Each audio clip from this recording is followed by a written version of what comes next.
প্রথম প্রশ্ন, নিজের উপার্জিত টাকা দিয়ে পিতার নামে সম্পদ ক্রয় করলে সেই সম্পদের অংশীদার অন্যান্য ভাই বোন হবে কিনা?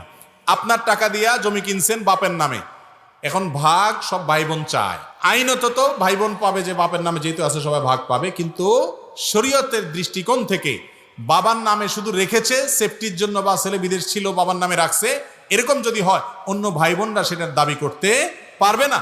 কারণ এই জমিটা কিনেছে যার টাকা দিয়ে তিনি হলেন ভাই, ওটা বাবার টাকা না, অতএব মালিক হলো ভাই। তার টাকা দিয়ে কেনা জমির ভাগ সব ভাই বোন বসাতে পারবে না।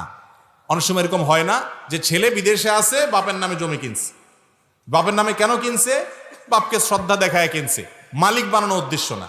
আর যদি এই উদ্দেশ্যে কিনে যে বাবা এটা আপনাকে আমি দিয়ে দিলাম হাদিয়া, গিফট, এই জমিটা আপনাকে দিলাম আমি, তাহলে সেটা সব ভাই বোন সমানভাবে পাবে।